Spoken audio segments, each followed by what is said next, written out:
Hello and welcome to another episode of the show Talk to Taiwo, and I'm your host Adedayo. Today on the show we're discussing finance, and as always I have a capable guest to help me handle the segment. Hello Adedayo, thank you for joining on the show. My name is Adedayo James Oguniran. I'm a PhD economics student at the University of Mississippi, USA. I got my undergraduate degree in economics from the University of Ilorin in 2015, and then before I came to the US, I worked for a couple of years with Financial Derivatives Company Limited Lagos.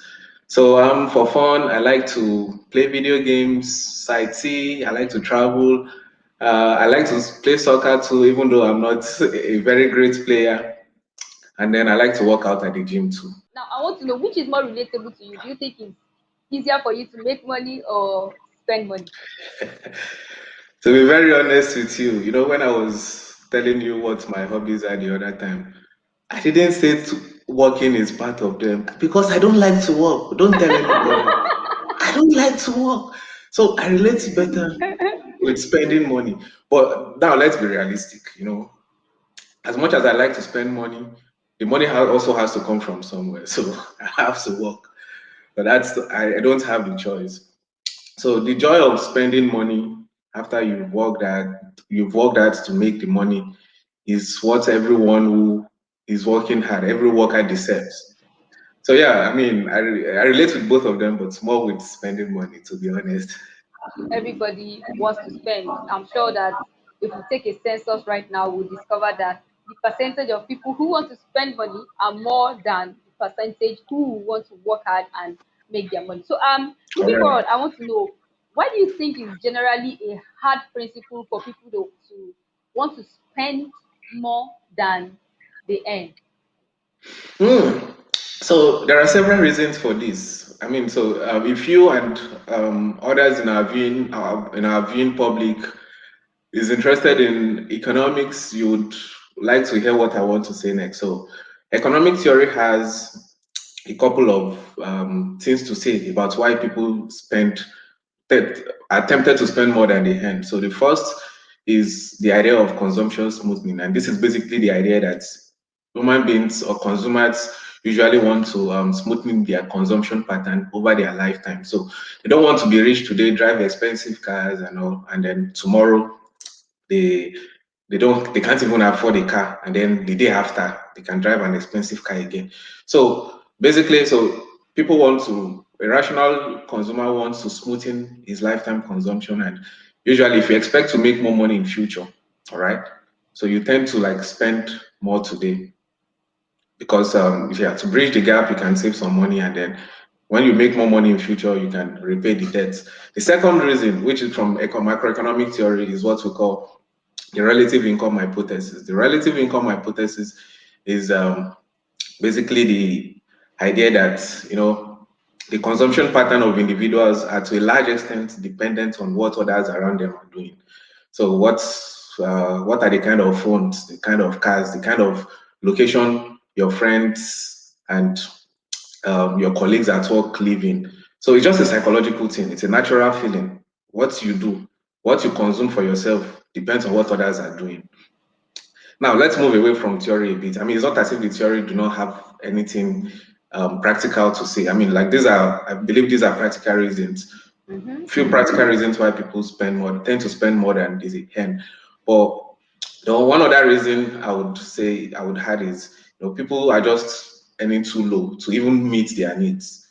So these needs are essential. Like you have to eat, and um, you have to live in it. You want to live in a comfortable apartment and so on. So I mean, I'm not in Nigeria at the moment, but I still follow the inflation report, and the figures are not looking good at all. The prices just keep increasing at a very high rates every day, and and the incomes are not increasing as fast. So that makes it tempting to really want to spend more than you earn. And finally, I would add that I mean I've met people who are not under any pressure from their neighbors and friends. So the relative income hypothesis does not really apply to them. They make enough money to meet their needs and so on. But these guys still end up spending more than they earn. And I would attribute something like that to just financial indiscipline. You started talking as an economist. So it's important when we are discussing finance. I'm glad that you are an expert and you helped us to see basic reasons why people would generally want to spend than they want to earn. For me, I'm not even really interested in the theory.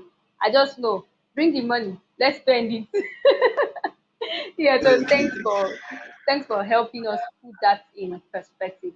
All right, now when you were answering the previous question, I understand that you were trying to help us understand that there are people who earn very low, there are people who earn quite high, and of course I feel like there are also middle class earners. So from your experience as an economics or as a human generally, talk to Taiwo, what do you think is the difference between low, middle income earners and high income earners? To be honest with you, that's a very tricky but yet interesting question. You know, the truth of the matter is there is no universal answer to this question. Okay. Now, a natural thing one would expect me to have said at this point is, oh, okay, if you earn between maybe naira to 80,000 naira per month, low income, 80K to 250K, middle income, then above 250K, high income. Yeah, no, yeah, but I mean, that could be a reasonable answer, but it's deeper than that. You know, I say it's deeper than that because whether you are a high income earner or a low income earner, or whatever it is, depends on to a large extent on your location, the responsibilities you bear, and several other things. You would agree with me if I say that a single guy who is the last born, probably the last born of his family, who does not have no child, no wife in Ibadan, who earns 300K, is richer than a 500K earner in Lagos, who probably has 3 kids, who is the first child of the family, and so on. So if we look at it in terms of the figures alone, you could be misled that the Lagos guy who earns 500K, he's making more money, he's richer than the guy in Ibadan. No, it's deeper than that. So, but to give a more precise answer to your question, I want to assume that, okay, so as an average Lagos worker who works 9 to 5, this guy lives on the mainland and he works on the highland. So let's assume no other responsibility. And what I'm about to say is just my own personal opinion. Okay, I would say that anyone who earns between, you say, 0 naira to about, let's say, 150,000 naira, I'll classify them as low income earners. Now, between 150K and 300K, I'll call those guys middle income earners. And 300K above, I would say, I mean, high income earners. But this is, again, to be clear, this is just my own personal opinion. I want to clarify that Ibadan is a town, is a city in Nigeria, and relatively is not as busy as Lagos. Lagos is another city in Nigeria, which is like the center of commercial activities. So now Adedayo is helping us understand that there are grades to these things, right?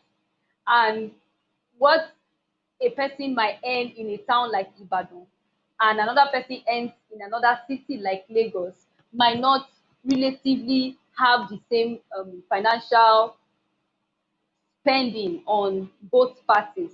And besides, you also helped us understand that the person who stays in Lagos can have more responsibilities, though it's earning very high, in quotes, might have more financial responsibilities than the person who stays in a town like Ibadan. So, but how many people do we have that earn that we can refer to as high income earners if this is the case? Because I'm aware that, for instance, you cannot, it's very difficult for you to get that kind of job that will make you an high income earner in a town like Ibadan, like it's going to get you in a town like Lagos. Yeah, Lagos is the center of commercial activities in Nigeria. That's right. But we also know that Lagos has many companies in Lagos. I mean, especially banks and other financial institutions usually have branches in other parts of the country. And you know, when they are like coming up with a figure, a fair value of what they are going to pay a worker, you know, they also they consider the cost of living in the location and so on. So yeah, the truth of the matter is, like you said, it's easier to get those kind of jobs in Lagos. But I mean, it's also like people also get high paid jobs in Ibadan, and so in Ibadan, and even like other cities that are not even as busy as Ibadan. what is important, like really important, is that whether you are a low income earner, whether you are a high income earner, or whether you're a middle income earner, your responsibility is what distinguishes any of these categories, right? All Yes, right, and the great. location. Okay. And relocate, very important, Yes, and relocation. very important. Right. Okay, so moving forward, I want to know, like, how should low income earners plan their finances? Because I'm aware that what a low income earner earns is very different from what a middle class income earner earns.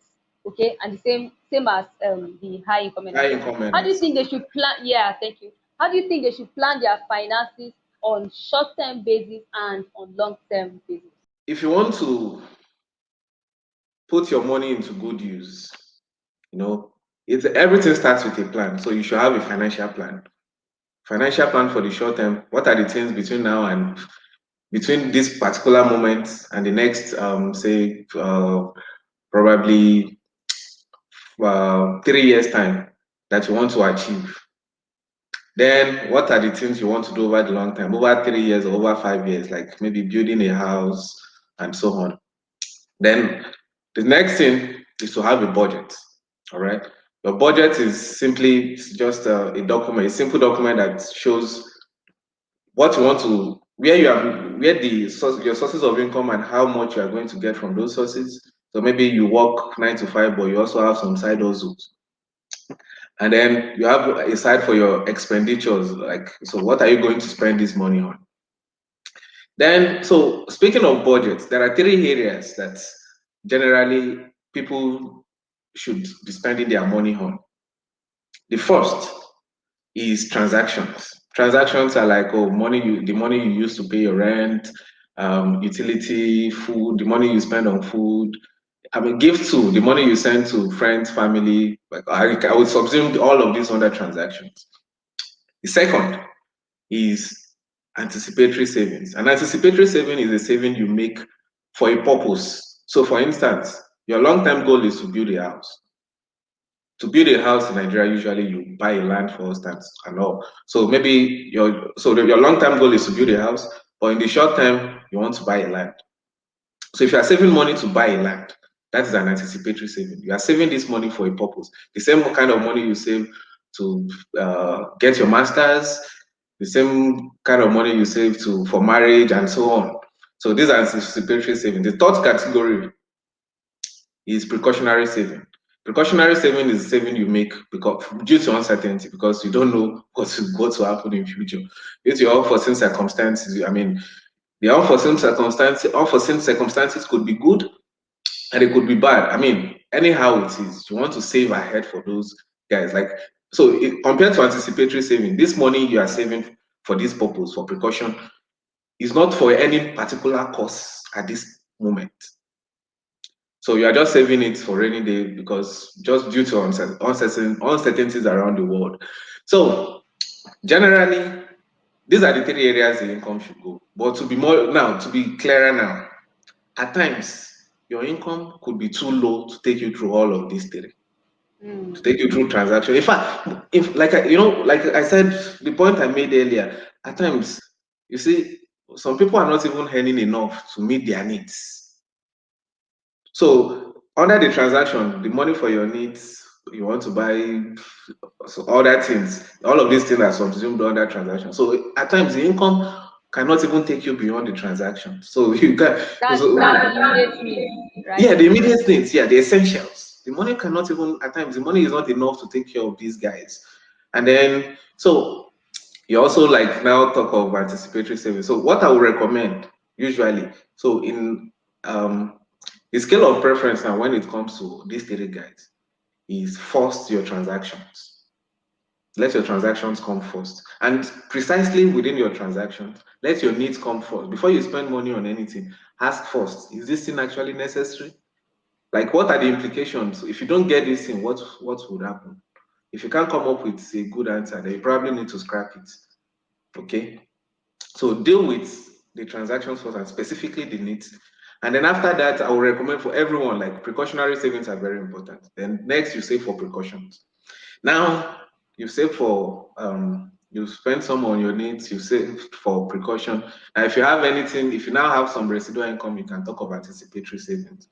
So, again, to summarize this, three things: you spend on transactions, you save for in anticipation, you save for precaution. But the focus usually, depending on your income, if you can't go through all these three, start with transactions, focus on your needs, and then save for precaution. Nobody will remain at a high, none of our viewing audience will remain a low income, and anyone who earns low will not remain a low income earner for life. But for that time being, focus on the needs and then save some for precaution. When you begin to earn higher, which is going to happen, then you can talk of anticipatory savings.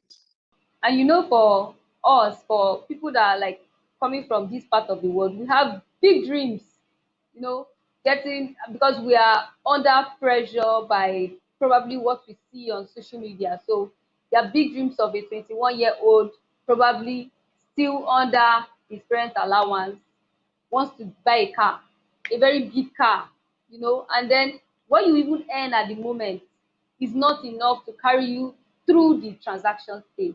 But I like that you used your experience to help us understand that it's important to save for anticipatory spendings, but at the same time, not all of us can afford it at that time. So what is important is transaction, right? But then I think, though, coming to the next question, because I'm also going to ask you on savings and investment, but uh, for low income earners, middle income earners, and of course high income earners, there are different categories that you can focus your finances on, you can focus your budget on, so that you don't get stranded. Okay, but I also like that you helped us understand that nobody is going to remain a low income earner forever. It's just a phase, it's just a stage. So at that point, what is important is just the transaction, daily expenses. For a country like Nigeria, you spend so much on transport. Okay, you get to work, you need to do this, you need to do that every day. So it's important for us to ensure that what is being earned is enough for transaction. All right, I'm supposed to leave you, Adedayo, because we are wrapping up the show, but I can't leave you without asking for a recommendation. That's what Talk to Taiwo is about. We discover a problem and then we prefer possible recommendations. So, what do you think? What are recommendations for saving, for investment, and for spending? I'm sure this doesn't have to do with class. It doesn't have to do with socioeconomic status. Anybody can be involved in this conversation, right? So, what's your advice usually for any of this class of persons? All right. Yeah, another very really interesting question. So earlier I said, okay, so you spend on different things. You save for in anticipation and you save for precautions. The precautionary savings are not meant for any purpose at that moment, right? But there's always a temptation to say, okay, instead of leaving this money to sit in a bank account doing nothing, you want to use some of it you want to invest some of it. That's a good idea. But you should never use all of your precautionary savings for investment. You should never do that. So you should only like save you should only be investing a proportion of it. Then get the rest in liquid form so that the main purpose of saving for this purpose is because you don't know tomorrow. Now, if all of these circumstances end up showing up, all these unforeseen circumstances, if they end up showing up, then you put all the money in an asset that you can't liquidate, you can't turn to cash immediately, then that defeats the whole purpose of the initial investment. So you can save some of your precautionary saving, but not all. Now, talking of investment, now this is very, very important. You see, before you invest in any assets, or before you invest any amount of money, you should know your degree of risk aversion. And here is what it means. Your degree of risk aversion basically is just how much risk you can absorb as a person. So in economics, there are three categories of people when it comes to risk aversion. Number one, there's the risk averse. The risk averse are the people who don't like to take, they don't like to take risk. If a risk averse person saves, should invest 10,000 naira in anything today, his mind is there. One interesting fact about risk averse people is their blood pressure, very risk averse people, their blood pressure are tied to their investment in an opposite direction. So if they invest, for example, in an asset and the price of that asset should come down, their BP goes up. Now, when the price of the asset when the price of the asset goes back up, that's when they calm down, their BP comes down. If these guys lose 50% of their investments within a day, they can't hit, they start crying.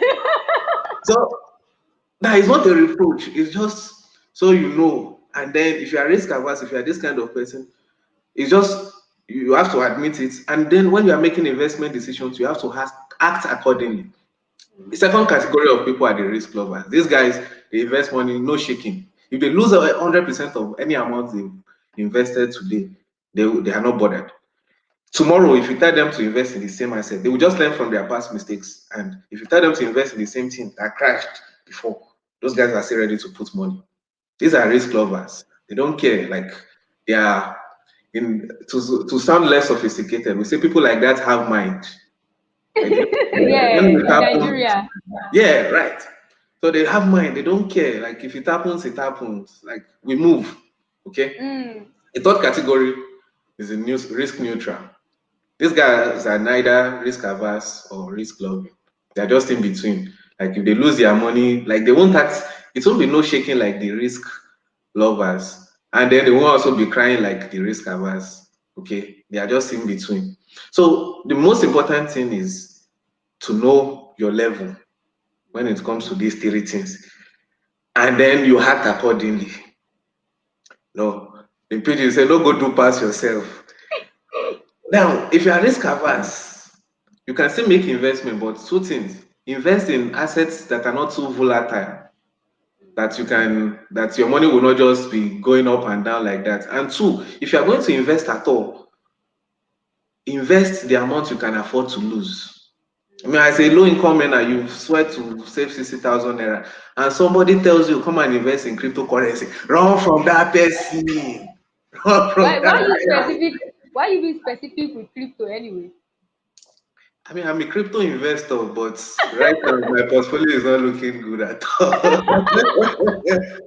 I'll tell you, see, crypto is one of the most volatile market. The crypto market is Mm. very volatile. You see, True. you can have 300, you can save, invest 100,000 naira in it today. In 2 days, your money can go to 200,000. And then the day after, you wake up smiling. And then when you wake up, your money is back to 30K. Yeah, that's how the market works. If you're a risk averse person, now now you can actually do crypto. Actually, to be clear, you can actually invest in crypto as a risk averse person. But like I said, don't put more than you can afford to lose. Put something that if everything even happens, if the price of the asset crashes and it refuses to go up, something that you can absorb easily. Okay, so it's about the asset class. It's about the amount you also put. Most people that from my interactions, I believe most people are risk averse. I mean, some people at the initial stage they can do bone face and act like they are neutral or loving. It's a lie. You know, some people get tricked psychologically at times when yeah, oh, this asset I invested 1,000, I invested 5,000 naira some months ago, and now the money has grown to 20,000. Yeah, that's one side of it. It can happen, but it can also happen that the 5,000 you put in like 3 weeks is back to zero, is down to zero, like down to zero. So people just risk averse people who tend to focus more on the sweet side, they get tricked into thinking they are risk loving. And it's when they are not, they've put the money that now know that they are risk averse if the bad days should show up. So again, know your level of risk aversion, act accordingly, and for any reason, do not draw down on 100% of your precautionary saving for any form of investment. Mm. Thank you. Thank you so much. I love how you ended that conversation with us. But I just quickly want to say that personally, I'm a risk averse. Like I remember years ago, I, in quotes, invested in a Ponzi scheme, and I couldn't sleep. I lost my peace of mind, and eventually sef the scheme crashed. So till now I'm still paying. Like, I'm really really paying because I took from my savings to into that Ponzi. Well, I guess I know better now. That was several years ago, so I shouldn't be judged for my actions anyway. Thank you so much for helping us understand that. Know your stance, like know where you belong. Either you are a risk averser, you are a risk lover, or you are a risk neutral. Not plenty of us are neutrals anyway. So many of us are risk Yes. averse. Thank you so much, Adedayo, for today.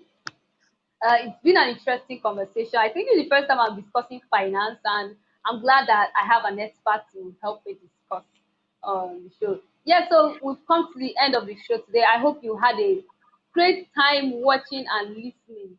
Uh, my guest Adedayo Oguniro has helped us to do justice to the topic, and I'm sure that we all have one thing to learn, if not all. Thank you, Adedayo, for coming. This is Talk to Taiwo show. It airs on Baobab Chats. Ensure to subscribe to our YouTube channel on Baobab Chats. Yeah, at Baobab Chats rather. The producer is in the background doing great things always. Thank you so much. Till I come your way next time. Bye for now.